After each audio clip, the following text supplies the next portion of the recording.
That fresh morning. That fresh morning. Sur les 104.5 Urban FM, la station urbaine dans Luda Fresh Morning, le réveil matinal le plus de la capitale sur la radio la plus de la capitale. On est avec Gina. Gina, on parle d'éducation, c'est ça?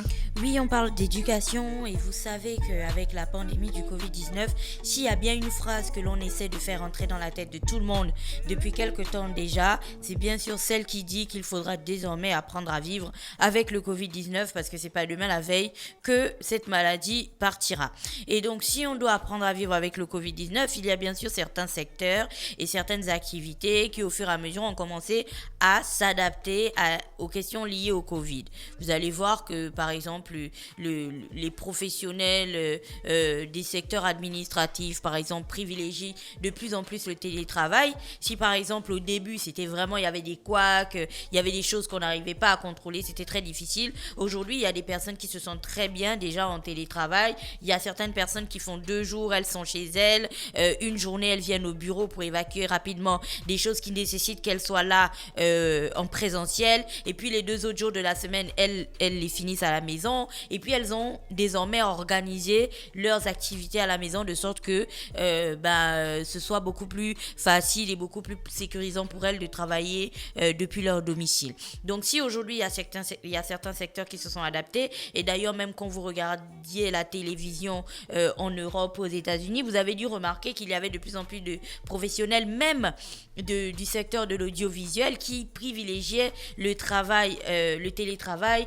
Donc les reportages et les interventions à la télévision ou à la radio se faisaient directement du domicile des journalistes ou des animateurs radio, pour être diffusés sur leurs médias respectifs. Et donc vous comprenez qu'il y a des choses au fur et à mesure qu'on a avancé, en fait on finit par s'adapter. Le secteur de la restauration aujourd'hui, bien que hyper touché et vraiment très secoué par la question du Covid, a fini par trouver des petits mécanismes avec la continuité du service, mais en privilégiant du coup les activités de livraison qui ont considérablement augmenté dans ce qu'on a appelé le grand Libreville. Aujourd'hui, peu importe ce que tu as envie d'avoir chez toi, tu peux l'avoir. Si tu as envie de t'acheter des fruits, il y a quelqu'un qui viendra les livrer. Si tu veux t'acheter des surgelés, quelqu'un viendra les livrer. Si tu veux t'acheter des légumes à manger, même du vin ou des pâtisseries, peu importe, il y aura toujours un service quelque part pour te livrer ce dont tu as besoin. Donc on a bien compris que depuis que la question de la pandémie du Covid-19 a commencé,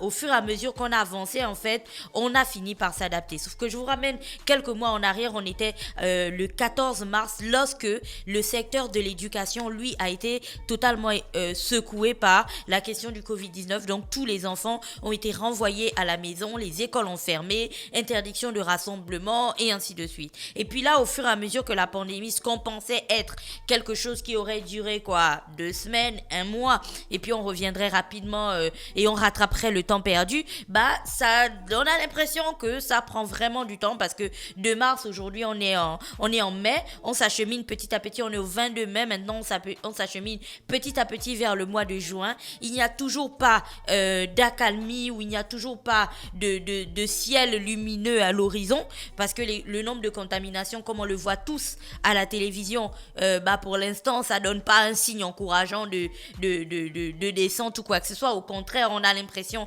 que notre avion ne cesse de monter, et c'est donc des choses qui sont très inquiétantes, notamment inquiétantes sur le point de vue de l'éducation et sur le point de vue des parents d'élèves et des élèves eux-mêmes.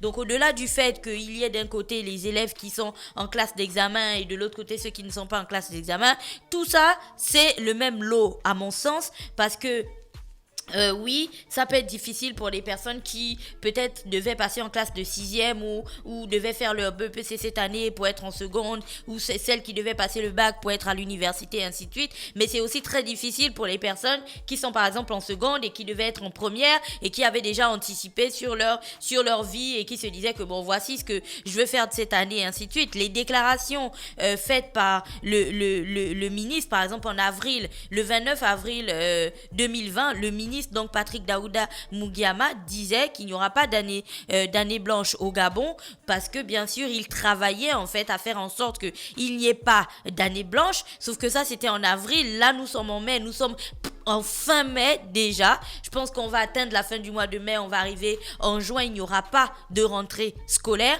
Et donc, en juin, on a envie de savoir quelle est la situation exacte que les élèves gabonais en fait vont vivre, vont subir. Aujourd'hui, lorsqu'on observe la pandémie de Covid-19 dans le Gabon, vous savez que il y a plusieurs provinces qui sont touchées.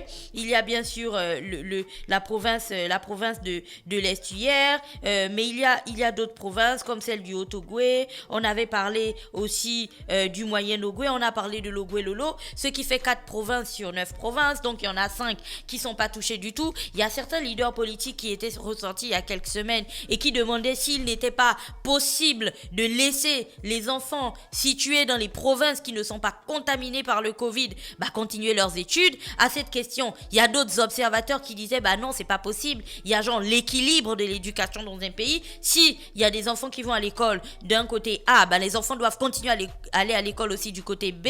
Il n'y a pas de raison qu'il y ait d'un côté ceux qui apprennent et de l'autre côté ceux qui n'apprennent pas. Donc cette proposition avait été bafouée, avait été balayée directement. Et puis là, nous sommes arrivés à la question du téléenseignement. Donc en temps de confinement total et ensuite confinement partiel du Grand Libreville, vous avez dû voir les cours à la télévision. Et puis là, on s'est dit que on va privilégier les cours à la télévision, on va privilégier les cours sur Internet avec bien sûr le site Xgest du ministère de l'Éducation nationale pour bien sûr aider les parents à garder leurs enfants, les cerveaux de leurs enfants en éveil. Alors, si depuis que l'on parle de la question de l'éducation et tout ça, on s'intéresse bien sûr, quand on parle de l'éducation, on voit le primaire, on voit le secondaire et tout ça. Il faut aussi intégrer dans la tête qu'il y a aussi toutes les personnes qui sont dans les universités et les grandes écoles.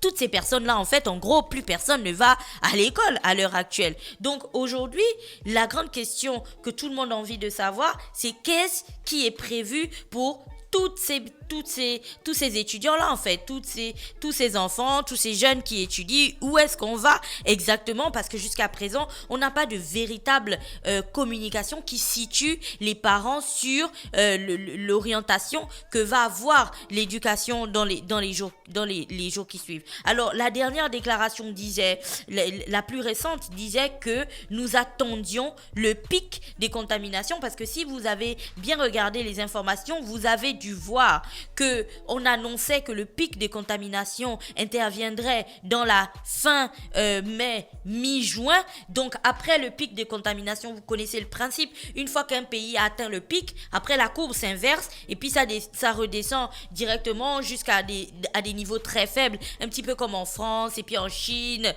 en ce moment, où bien sûr après on essaie de prendre des précautions, et puis on essaie du coup de renvoyer les enfants à l'école. Mais sauf que quand on regarde en fait nos statistiques, pour l'instant, on n'a pas encore atteint le pic. Donc on se demande, dans le cas où on n'aurait pas atteint le pic d'ici... Mais il faut quand même reconnaître que les gars avaient dit qu'au 11 mai, on sera à 10 000 contaminés. Hein. Les gars qui avaient fait leur étude statistique et tout ça, là, qui avaient publié ça et partagé ça sur les réseaux sociaux. Oui, bien sûr. Ils peuvent faire leur quand c'est comme ça, il faut aussi venir dire qu'on s'est trompé. Non, mais ça c'est pour le cas des gars qui veulent faire les prévisions et tout. Mais le ministère, lorsqu'ils annoncent le pic à la mi-mai, mi-juin, le pic ne dépend pas forcément d'une quantité de contamination. Tu vois, c'est pas parce qu'on a dit 10 000 que les 10 000 en question seront la quantité de contamination qu'on va atteindre. Le pic est calculé par rapport au nombre de personnes. Par exemple, si on dit qu'une personne contaminée est capable de contaminer 3 autres personnes, on se dit que quand on va extrapoler le nombre de personnes contaminées dans le Grand Libreville, lorsqu'on atteindrait par exemple tel nombre ou tel niveau, c'est que là on aura atteint le pic. Et après, ça s'observe aussi par la courbe. Lorsqu'on analyse la contamination, par exemple dans le journal L'Union de ce matin, tu as un graphique qui analyse la croissance, la courbe d'évolution de la contamination au coronavirus au Gabon. Donc lorsque vous allez regarder cette courbe-là et que vous allez voir qu'elle commence à faire une petite boucle comme ça qui descend, c'est que le pic là, le niveau qui sera bien au-dessus là, c'est ça là qu'on va appeler le pic. Et donc une fois qu'on aura atteint la petite courbe qui redescend, c'est que là on pourrait être sorti de l'auberge. Sauf que la grande question existentielle, enfin la question qui turlupine tout le monde en ce moment est de savoir... Qui taraude.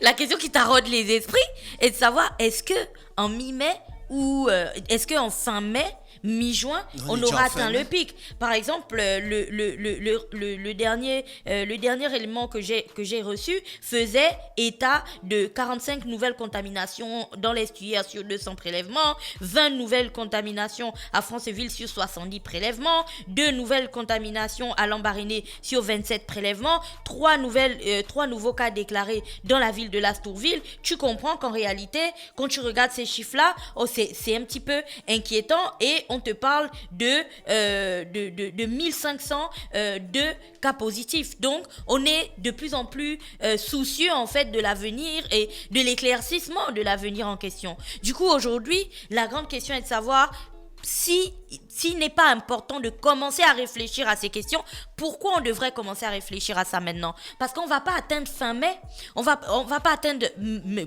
fin mai ou fin juin pour dire aux parents que bon écoutez, là apparemment la tendance est un petit peu bizarre, donc est-ce que il ne serait pas adéquat de mettre en place tel système, tel autre système et tel autre système.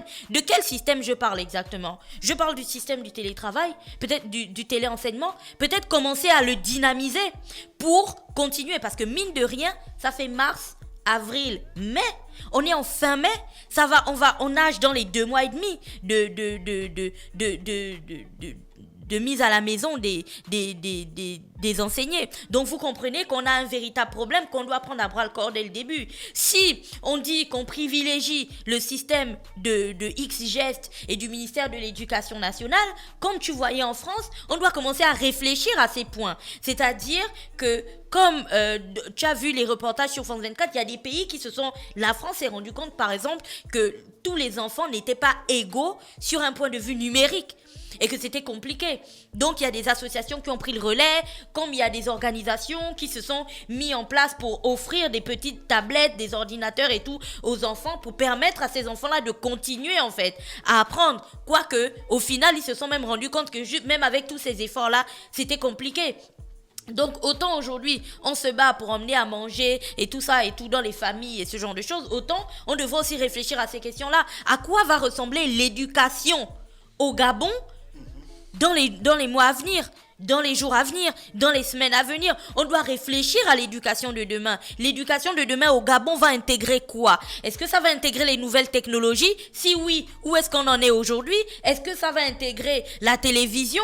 Si oui, comment est-ce qu'on peut structurer ça aujourd'hui? Parce que ce n'était pas juste une question de faire un pic de cette sensibilisation-là durant le confinement total et tout. On sait que désormais, on va vivre avec le Covid-19. Alors, à quoi est-ce que ça va ressembler dans les mois à venir, dans les jours à venir? Et si on voit qu'il y a des limites dans les prévisions, dans le futur qu'on est en train de visualiser, si on voit qu'il y a des limites et tout, c'est maintenant qu'il faut commencer à travailler sur ces limites-là. Et ce qui est encore plus intéressant, ou ce qui est encore plus alarmant dans tout ça, c'est que on doit mettre à contribution tous les systèmes qui permettent d'arriver à un niveau où on garde le cerveau des enfants éveillés. Arriver à ce système, arriver à ce niveau-là, c'est quoi? C'est prendre en compte tout ce qui existe. Alors là, je vous ai parlé de XGEST, je vous ai parlé de l'ONG qui s'est mise en partenariat avec le ministère de l'Éducation nationale pour la production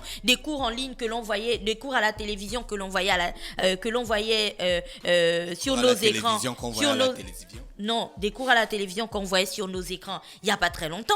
Et là, on doit en fait réfléchir à d'autres solutions. Par exemple, tout le monde connaît l'application, le système d'information Scientia qui a été lancé par un jeune Gabonais qui d'ailleurs a signé il n'y a pas très longtemps un partenariat avec l'État malgache. Et donc, je me dis... C'est Madagascar? Oui, je crois. En tout cas, on va l'appeler aujourd'hui. Il va nous donner toutes les informations. Je me dis que c'est tous ces systèmes-là qu'on doit prendre en compte parce que le système Scientia, par exemple, intègre tellement de choses aujourd'hui et a tellement d'utilisateurs que eux, ils ont une connaissance beaucoup plus pratique, beaucoup plus poussée, en fait. du secteur. Ils ont une connaissance beaucoup plus poussée du secteur. Donc aujourd'hui, est-ce que ce ne serait pas utile de se pencher sur cette question-là et de mettre tous les systèmes en fait à contribution? Parce que pourquoi est-ce que je parle de ça aujourd'hui? En réalité, à la télévision à l'heure actuelle ou même sur les réseaux sociaux, on devrait faire la promotion, on devrait faire la communication de ce type de plateforme pour que les parents gardant leurs enfants à la maison aient au moins une partie dans la journée qu'ils consacrent à l'éducation de ces derniers, en utilisant peut-être leur téléphone, en utilisant leurs ordinateurs pour ceux qui en ont, en utilisant la télévision pour ceux qui n'ont ni téléphone ni ordinateur, mais qu'on mette en fait des produits ou des offres qui correspondent à chaque type de famille et à chaque type de besoin. Parce que, comme je vous le disais, nous sommes en fin mai déjà, nous allons arriver en juin et la situation des enfants au Gabon n'est pas très claire. Alors, les syndicats ont bien sûr rencontré le ministère et ainsi de suite. Jusqu'après, je pense, la semaine dernière, tu te souviens, on lisait un article qui disait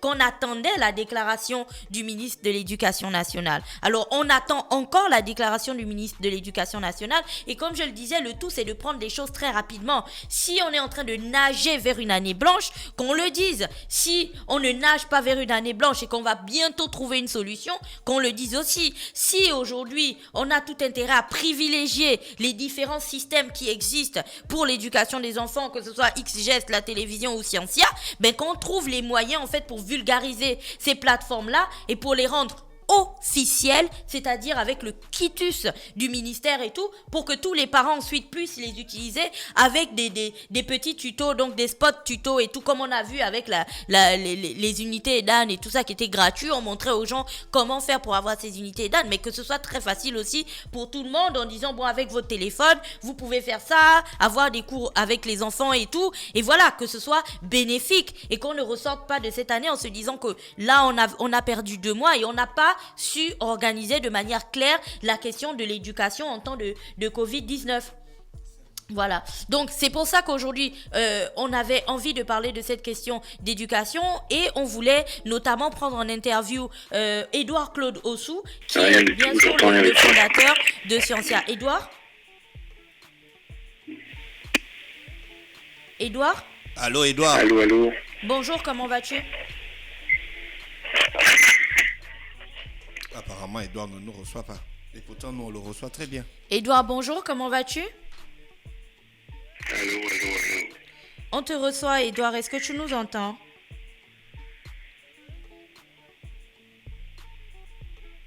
On va rappeler Édouard, alors on va réessayer de rappeler Édouard pour qu'il vérifie, histoire de mettre peut-être un retour dans sa maison. Édouard? Allô. Oui, Édouard, nous on t'entend?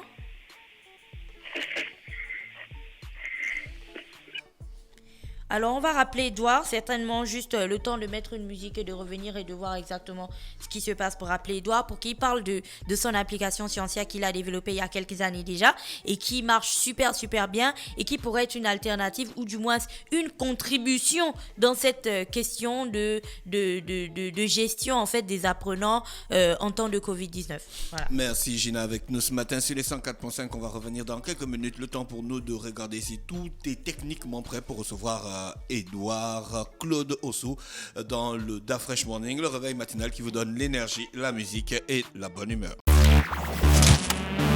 Da Fresh Morning.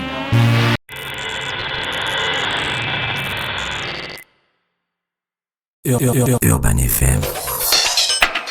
Découvrez et apprenez Urban FM. C'est la première radio urbaine au Gabon. Urban FM, c'est aussi une équipe de jeunes dynamiques à votre écoute pour vous satisfaire. La recherche d'une qualité de son parfaite, de nouvelles techniques de communication. Urban FM, c'est une nouvelle manière de voir et de faire de la radio. Grâce à Urban FM, vous n'écouterez plus la radio de la même façon. Entrez dans l'univers Urban FM 104.5, la station urbaine. 104.5. Urban FM. Urban FM.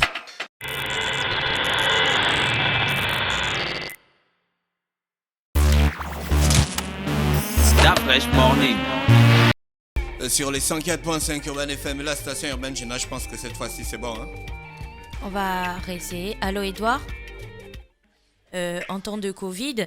Et donc on avait envie de discuter avec toi de Scientia. Est-ce que tu peux nous parler brièvement de ce que c'est Scientia et puis de toi aussi, enfin, comment cette expérience a commencé?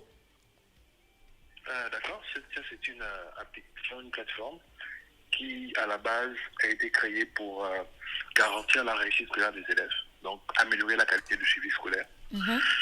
Scientia existe depuis 2016, maintenant, ça va faire bientôt 4 ans. L'aventure a commencé en vérité vers 2011. Mais en 2011, malheureusement, les écoles n'avaient pas encore, la plupart des écoles n'avaient pas d'ordinateur, ni de connexion Internet. Donc j'ai dû mettre le projet en stand-by jusqu'à ce qu'en 2016, on gagne le prix Start-Up de Total, qui nous a donc remis sur les rails.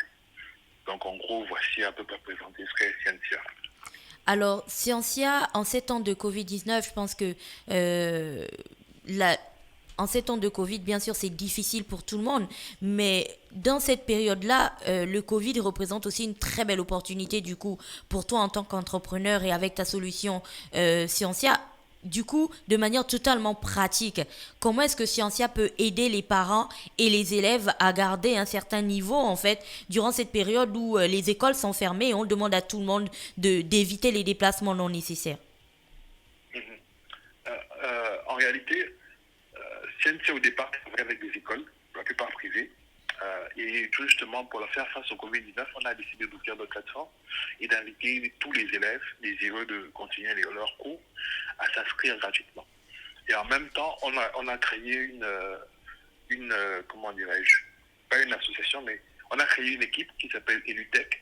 Et dans cette équipe-là, on a mobilisé les enseignants, volontaires, bénévoles, pour pouvoir enregistrer les cours au bénéfice de ces élèves-là qui s'inscriraient gratuitement. Et donc, c'est comme ça qu'on a créé la dynamique où les parents ou les élèves qui veulent continuer leurs cours s'inscrivent sur Scientia et qui servent de plateforme simplement entre eux et les enseignants volontaires qui publient des cours régulièrement. Et donc, qu'est-ce qu'on retrouve là-bas? Parce que tu dis que les élèves peuvent s'inscrire et puis ils vont du coup retrouver les professeurs. Concrètement, qu'est-ce qu'on y retrouve? On y retrouve des cours texte, on y retrouve des cours en vidéo. On y retrouve des cours sur différents formats. D'accord. C'est-à-dire qu'il y a des cours qui sont directement enregistrés, il y a des fichiers à télécharger, des documents à télécharger, des cours à télécharger. Et il y a aussi des vidéos qui sont disponibles, qui sont mises en ligne par les enseignants. Aujourd'hui, l'une des choses que l'on... Il y a également des devoirs. D'accord. Il y a également des devoirs que les enseignants rendent à une certaine échéance, donnent à une certaine échéance. Et donc, les élèves font leurs devoirs et puis peuvent renvoyer leurs devoirs pour que les enseignants corrigent. Aujourd'hui, ce qu'on reproche à certains systèmes qui sont mis en place pour continuer à administrer ou à éduquer les enfants, c'est le fait que ça ne concerne que certaines classes, notamment les classes d'examen. Est-ce que sur Scientia, c'est des classes bien ciblées qui sont présentes ou c'est vraiment tous les élèves de tous les niveaux confondus? Aujourd'hui, on prend aujourd'hui, les cours sont disponibles pour les élèves à partir du CP jusqu'en terminale. Ok, on a des problèmes encore pour réunir les enseignants du technique pour pouvoir fournir des cours. Et on a quelques difficultés aussi encore avec quelques classes comme les 5e et les 4e. Mais la plupart des autres classes, il y a des enseignants qui sont affectés et qui donnent des cours en fait. D'accord, donc tu disais que les parents peuvent se connecter, ils téléchargent des cours, les enfants peuvent faire des devoirs, les renvoyer, les profs corrigent et ensuite ils les renvoient. Est-ce que tout ceci est possible sur tous les différents supports numériques que nous avons? Est-ce qu'il faut absolument avoir un ordinateur ou même un parent avec son smartphone peut gérer tout ce dont on est en train de parler? En fait, la vérité, c'est que lorsqu'on a créé Scientia, on s'est basé sur le fait que les ordinateurs étaient très peu répandus. Donc, le gros de notre application se fait sur smartphone à la base, mais c'est après seulement qu'on a développé la partie ordinateur. D'accord. Donc, depuis n'importe quel téléphone, depuis qu'il y a la connexion Internet et un navigateur, tout le monde peut accéder à la plateforme. Ce qui est intéressant avec le numérique, c'est que du coup, on peut avoir des statistiques claires. Aujourd'hui, Scientia, c'est combien de personnes inscrites, combien d'enseignants qui travaillent bénévolement avec vous au quotidien, c'est combien de personnes derrière l'application, donc on parle de l'équipe exactement. Aujourd'hui, on est un peu moins de 10 000 élèves inscrits, autour de 1400 parents qui ont inscrit leurs enfants au niveau du primaire. En termes d'enseignants, on est aux alentours de 780 ou entre 780 et 800 par là. Maintenant, en termes d'équipe technique de EduTech, on a une bonne trentaine. D'accord. Est-ce que à ce jour, Scientia a un partenariat avec l'Éducation nationale? Non, malheureusement, on a écrit à l'Éducation nationale, on a rencontré certains conseillers du ministre, mais ils n'ont pas choisi de travailler avec nous. Donc aujourd'hui, tout ce que nous faisons, nous le faisons nous prenons tout en charge en fait. Donc on est supporté par personne. On a juste l'avantage que Airtel, qui est un partenaire déjà de Scientia à la base, ok, donc nous permettre à ses abonnés d'avoir accès à notre plateforme gratuitement. C'est le seul partenariat qu'on a aujourd'hui localement. Il y a une bonne nouvelle que vous avez reçue il y a quelque temps. Vous avez notamment signé un partenariat avec l'Agence nationale du développement du numérique des Comores. Qu'est-ce que ça implique exactement pour vous? C'est un partenariat qui est assez vaste. Premièrement, on les accompagne dans la continuité pédagogique durant la période du Covid-19. Ensuite, on doit déployer une filiale de Scientia. En fait, on a déjà créé la plateforme Scientia Comores. Et c'est sûr, avec la plateforme Scientia Comores qu'on les accompagne pour le Covid-19. On doit créer une filiale locale. On doit travailler travailler à développer les talents locaux par rapport au numérique. Et puis, à terme, on doit développer avec eux un incubateur, pour travailler sur le développement de l'entrepreneuriat des jeunes. Voilà. Donc, aux Comores, ils ont l'Agence nationale du développement du numérique des Comores. Au Gabon, nous avons l'Agence nationale des infrastructures numériques et des fréquences. Avez-vous un partenariat avec l'ANINF? On est en train d'y travailler. Pour l'instant, on est en discussion. On les a contactés. Ils sont réceptifs tout justement à travailler avec nous. Maintenant, on est juste en train de voir dans quelle mesure et dans quel cadre est-ce qu'ils pourraient nous accompagner. Donc, Claude, on va écouter... Édouard Claude Ossou. On va écouter notre interview. Je voulais te demander aujourd'hui, donc pour les parents qui nous écoutent de manière totalement pratique, ils ont des enfants de différents niveaux dans leur maison. Ils peuvent avoir des enfants en CP, et puis des enfants au lycée et d'autres au collège. Qu'est-ce qu'ils doivent faire exactement au moment où ils sont en train d'écouter? Étape par étape. C'est très simple. Ils vont sur scientia.me. Scientia, c'est SCIENTIA.me. Et donc, s'ils ne sont pas encore inscrits, ils cliquent simplement sur le bouton s'inscrire ou bien inscrivez-vous. Et là, ils auront le choix entre élèves, parents d'élèves ou enseignants. Ils cliquent sur le bouton qu'il faut et ils peuvent s'inscrire. Après cela, ils reviennent sur la page de départ, ils rentrent leur numéro de téléphone et leur mot de passe et ils ont accès à la plateforme. Je précise simplement que pour chaque cours, chaque nouveau cours et chaque devoir qui est enregistré, les élèves et les parents reçoivent des SMS de notification, ou alors lorsqu'un enseignant a corrigé un cours ou bien corrigé un devoir rendu, l'élève reçoit le SMS de notification. Pareil pour les enseignants, lorsqu'il y a des questions, lorsqu'il y a des devoirs qui sont rendus aussi, ils reçoivent des notifications SMS. D'accord. Donc là, c'est si on utilise un ordinateur et si on a un smartphone, on télécharge une application disponible sur Apple Store et Android. Non, même pas. On n'a pas de. On a tout justement pour faciliter l'accès. On passe directement par le navigateur. D'accord. Donc le site est responsive. Du coup, il va s'adapter à l'écran du téléphone. Voilà, exactement, c'est ça. Ok, c'est parfait. Édouard, est-ce que tu avais quelque chose d'autre à ajouter ce matin? Juste que j'invite tous les parents à s'inscrire. J'invite aussi les enseignants à nous rejoindre. On a besoin de plus d'enseignants qui sont engagés, qui sont motivés.